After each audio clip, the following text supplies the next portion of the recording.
जाकी रही भावना जैसी प्रभु मूरति देखी तिन तैसी। यह तो आचरण आप लोगों का है, यही ढोंग है आप लोगों का, यही ढोंग है। हर अच्छे कार्य का आप विरोध करेंगे।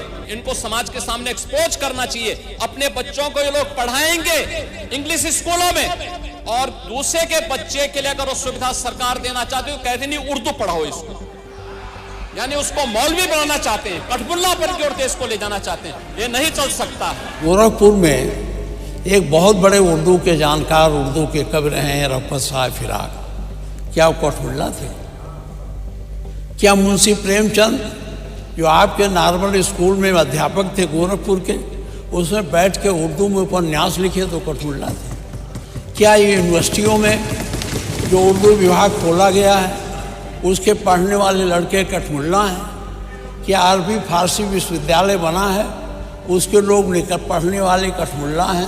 हमारे प्रदेश की जो भाषाएं हैं, यहाँ की आवाज़ उस क्षेत्र के अगर माननीय विधायक आते हैं तो अपनी बोली, अपने स्थानीय बोली के हिसाब से अपनी बात कह सकें, ऐसा भाव मुख्यमंत्री जी ने प्रदर्शित किया था। और उनके आदेश के ऊपर कल इसको हमने लागू किया है। इसके दो भाव हैं कि नीचे तक आम आदमी भी उस भाषा को समझ सके और विधानसभा के साथ सीधा जुड़ चुके, और पूरे देश और दुनिया में जो उत्तर प्रदेश की जो रीजनल भाषाएं हैं, इनका एक नाम और गौरव बढ़ सके, लुप्त होती जा रही भाषाओं का पूरा सम्मान बढ़ सके, इसलिए उसको लागू किया है। मैं अध्यक्ष जी, उत्तर प्रदेश के विभिन्न बोलियों को, भोजपुरी, अवधी, ब्रज और बुंदेलखंडी को इस सदन में सम्मान मिल रहा है, और हमारी सरकार तो इन सब के लिए एक एकेडमी का भी गठन, अलग अलग एकेडमी के गठन की कार्रवाई को भी आगे बढ़ा रही है। ये सभी हिंदी की उपभाषाएं हैं, यानी हिंदी की बेटियां हैं। भाषा की समृद्धि के आधार है, और हमें इसका स्वागत करना चाहिए। ये सदन साहित्यिक, केवल विशुद्ध साहित्यिक और व्याकरण से के विद्वानों की नहीं है, आम जन का प्रतिनिधित्व करने वाले माननीय सदस्य समाज के विभिन्न तबके से आए हैं। अंतिम पायदान पर बैठे हुए व्यक्ति की आवाज को भी इस सदन में मुखरता मिले, इसके लिए अगर किसी को हिंदी में वह धारा प्रवाह नहीं बोल सकता, उसको भोजपुरी में भी अपनी बात को रखने का अधिकार मिलना चाहिए, अवधी में, ब्रज में या बुंदेलखंडी में उसको रखने का अधिकार मिलना चाहिए। ये कौन सी बात हो गई कि भोजपुरी में ना बोले, अवधी में ना बोले, इसका विरोध अंग्रेजी का, बुंदेलखंडी में ना बोले, और उर्दू क्या वकालत कर रहे हैं? ये बड़ी विचित्र बात है। आप मुझे बताइए, मैं इसीलिए कहता हूं कि आप समाजवादियों का चरित्र ही इतना दोहरा हो चुका है, इतना दोहरा हो चुका है कि अपने बच्चों को भेजेंगे इंग्लिश पब्लिक स्कूल में, और दूसरों के बच्चों को बोलेंगे कि एक गांव के उस विद्यालय में पढ़े जहां संसाधन भी नहीं है।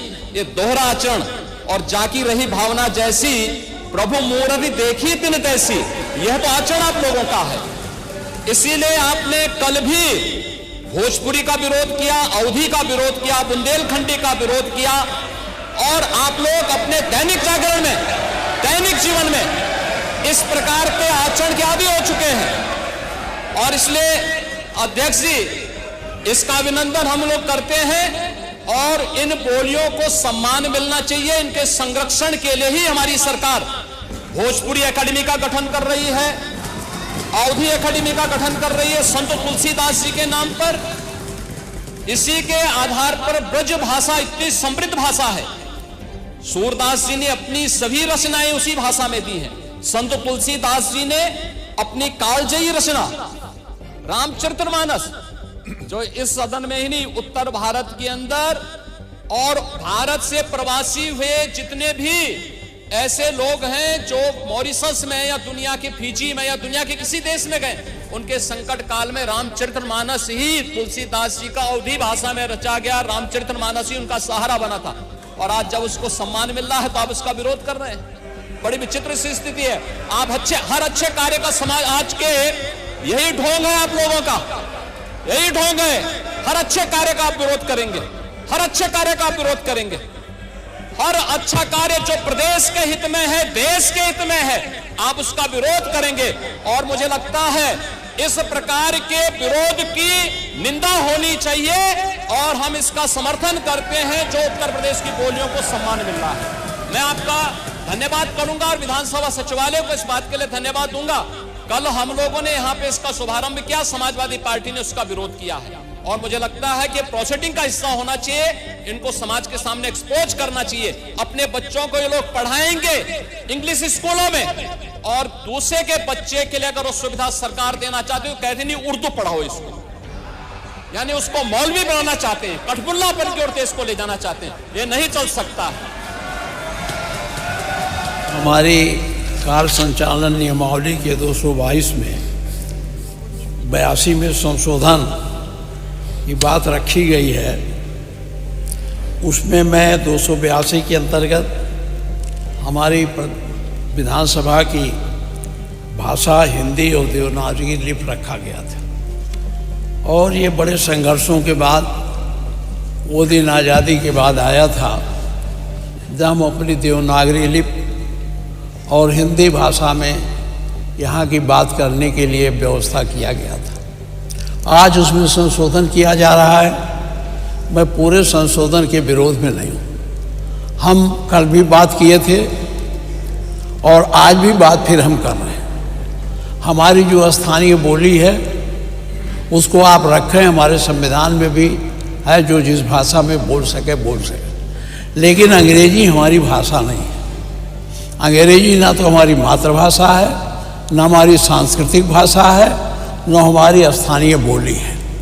उसको इसमें रखने का मैंने कल भी ऐतराज़ किया था और इसी संदर्भ में मैंने ये भी कहा था कि अगर इसको बना ही रहे हैं तो इसमें संस्कृत को भी जोड़ दीजिए और उर्दू को भी जोड़ दीजिए। नहीं, हम अब ये छोड़िए। हमने कल कहा था संस्कृत और उर्दू के लिए कहा था। माननीय मुख्यमंत्री जी संस्कृत तो सुने नहीं, उर्दू पर बड़ा गंभीर आरोप लगाने लगे और ये भी कहा गया था कि ये कठपुतला पैदा करते हैं। हम माननीय आपके माध्यम से जानना चाहते हैं, गोरखपुर में एक बहुत बड़े उर्दू के जानकार, उर्दू के कवि रहे हैं रफ़त साहब फिराक, क्या वो कठपुतला थे? क्या मुंशी प्रेमचंद जो आपके नॉर्मल स्कूल में अध्यापक थे गोरखपुर के, उसमें बैठ के उर्दू में उपन्यास लिखे तो कठपुतला थे? क्या ये यूनिवर्सिटियों में जो उर्दू विभाग खोला गया है उसके पढ़ने वाले लड़के कठपुतला हैं?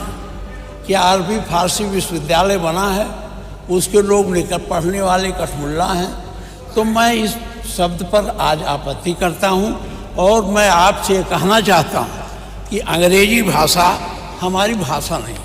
माननीय मुख्यमंत्री जी, आप चाहे जितना कहिए, यहाँ कोई बोलेगा तो जो सुन के आए हैं या जो कॉन्वेंटी लड़के हैं या जो अंग्रेजी मीडियम के लड़के हैं वही समझेंगे इस भाषा को।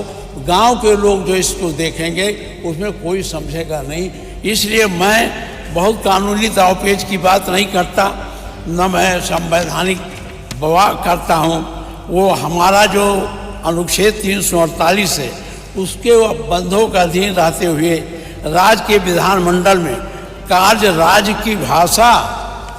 की भाषा या राजभाषाओं में या हिंदी में अंग्रेजी में किया जाएगा।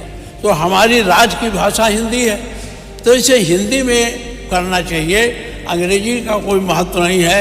अंग्रेजी का मैं पढ़ने में विरोध नहीं करता, जिसको पढ़ना है अंग्रेजी पढ़े, वर्ड्सवर्थ का पढ़े, उनको शेक्सपियर के नाटक को पढ़े, हमारे वो जो और ग्रंथ हैं चाहे कीट्स हो, शैली हो, इनकी कविताओं को पढ़ो, हम उसके विरोधी नहीं हैं। संस्कृत अंग्रेजी का ज्ञान प्राप्त करना गलत नहीं है, लेकिन अंग्रेजी के माध्यम से हमारे इस विधानसभा में नई प्रक्रिया शुरू करना, मैं इसका विरोध करता हूं। और मेरा आपसे आग्रह है कि अगर ये सब है तो माननीय मुख्यमंत्री जी उर्दू से चिढ़ जाते हैं। मैं अब ये सब रखने का समय नहीं। मैं आपसे कहना चाहता हूँ कि आप अंग्रेजी को यहाँ न जोड़िए, अगर जोड़ना है तो आप संस्कृत को जोड़ दीजिए, जो हमारी भाषा है, जो संस्कृत से सारे भाषाओं का उद्भव हुआ है, और उर्दू जोड़ दीजिए। उर्दू भी बड़ी पैमाने में बोला जाता।